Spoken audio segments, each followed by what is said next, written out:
Hey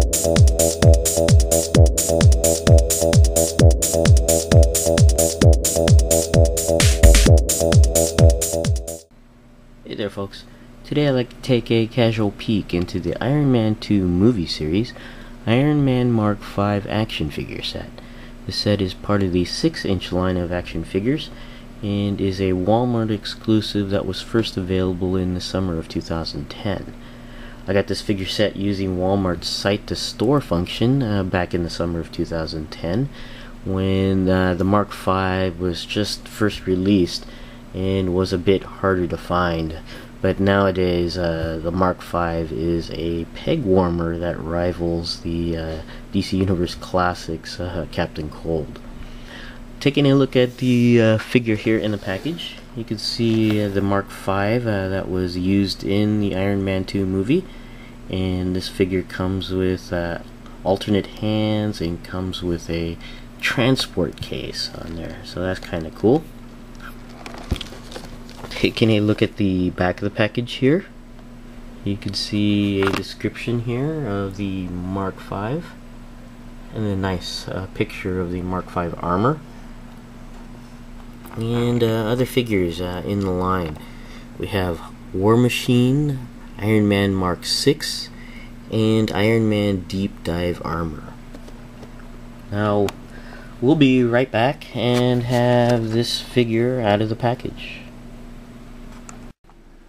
Okay, we're back and we have the Iron Man Mark V out of the package, and I have to admit that I am a big fan of the Iron Man movie armors. I just dig the way they're designed, and I like how they're portrayed both in the movie and in figure form, and this one here is no exception. Now that's not to say I don't have issues with this figure. I do have some issues, and we'll go into that later on, but first let's go ahead and take a look at the accessories that come with the figure, and there's quite a few.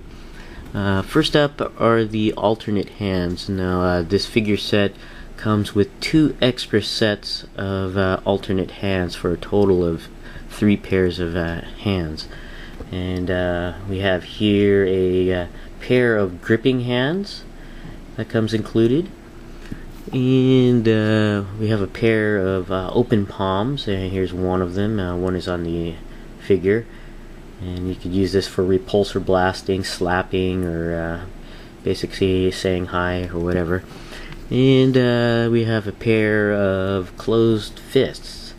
The other fist, of course, is on the figure on there, so that's kind of cool, and they're relatively easy to put in and out of the I guess wrist socket. Now the next item here is the transport case, which is a really neat design here. It's very detailed. It's a little heavier than you would think. I don't know if it's made of solid plastic. I think it might be, but it's very cool, nicely painted. It's got a lot of glossy metallic paint on here of silver and yellow. You get some details along the sides of this transport case. Very, very cool. And I've been watching a lot of vids where I guess some folks are a little perplexed. Well, why would this be included when he already has the armor? And it seems kind of hokey to have the case. Well, I don't see it that way. I don't see Hasbro ever selling a case by itself. So what better way to go with I guess a Mark V armor. Of course, you could just use it with another figure, let's say a unarmored Tony Stark, but I think it goes appropriately with the Mark V armor, because otherwise, unless you plan to sell a figure, an unarmored Tony Stark figure, then I guess you would include this case, but I don't see that happening, so it just seems like a natural fit to me to include this case with the Mark V armor. Now on to the I guess Mark V movie armor, and as I said, I really dig these designs, and this is of course the movie design of the Mark V, and this was portrayed in the movie where I guess he gets attacked while racing.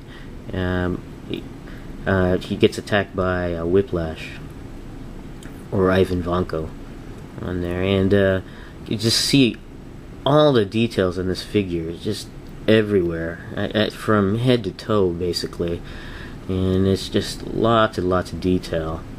We'll take a look at starting with the head there. You got the combination of red and silver here, much like the Silver Centurion armor in the comics. Of course, this isn't a Silver Centurion, but it does, I guess, pay homage to it in the comics. Now, this armor in the movie is, of course, I guess, a lighter set of armor. It's basically a portable piece of armor. You know, it all fits in a transport case, so it's not as bulky as the other armors, and probably does not provide as much protection or technology, you could say, but it's got really cool designs. And then going up the chest area alone, you could see all the panels on here, some of the internals, and you got the arc reactor, of course. You got some banding on the arms, almost like scale type armor, and that's basically what it was like in the movie when he put it on. It just enveloped him in the armor. It's really cool. You can see more detail in the back. That's just excellent work right there. You can see what probably goes into his spinal column, or braces over his spinal column, over here in the back. It's just very cool on there. And then you got some more detail on the abdomen here, running down to his legs, and eventually down to his feet. On there you can see some more detail on the bottom of the feet there. Now, I don't know if this particular piece of armor or set of armor has flight capability. You saw it looks like some boosters there. I don't know if it's capable of flight because it's so compact in nature. But just really cool. Now, one of the misses of this figure is the paint apps, and I could see one reason why this guy tends to peg warm on the Walmart stores is because the ones I've seen in the stores are just really bad paint applications. The blend or the separation between the red and silver is not quite there. There's a lot of bleed going into from one color to the next, and fortunately for me, that's minimal on this particular figure. And this is a figure I bought through Walmart, through their site-to-store service back in the summer of 2010, and that was at a time when this Mark V was not really readily available yet, and I did not get to see this figure until I went to pick it up at the store, and I was lucky enough to get one that had some really great paint apps. Now, there are some bleed right here. You can see some bleed from the red to the silver there, and just really minor. There's a scratch, I think, on the back area here. Yeah, here it is right there. But other than that, it's just relatively clean. You can see some bleed here of the silver into the red, but not that much. Very minor. And overall, very nice paint job on this figure. But I can't speak for the majority of the figures. A lot of them just have a lot of bad paint applications, especially around the face too. And for mine, it's relatively clean on here. And another, I guess, miss with this figure is the articulation. There are a lot of points of articulation on this figure, but just a lot of limited type of movement on some of these articulation points. And going over the articulation, the head does go all the way around, and does go up a bit and down very well on there. The arms do go all the way around. You just have to get it around the shoulder armor there, and you can see the shoulder armor is not the hinged piece that comes with the Mark IV and the Mark VI. This is actually a part of the mold, and this is actually a softer bendable plastic there, so that's kind of neat. The arms do go all the way around at the bicep. You do have double joints at the elbows, and the hands go all the way around and up and down, and that's for all of the alternate hands as well. Yeah, they also bend up and down, so that's kind of neat. There is torso articulation that goes all the way around and down a bit, up and back. No waist articulation. That I think would have been nice. It may have broken up some of the sculpt, but I think a waist swivel would have been nice on there.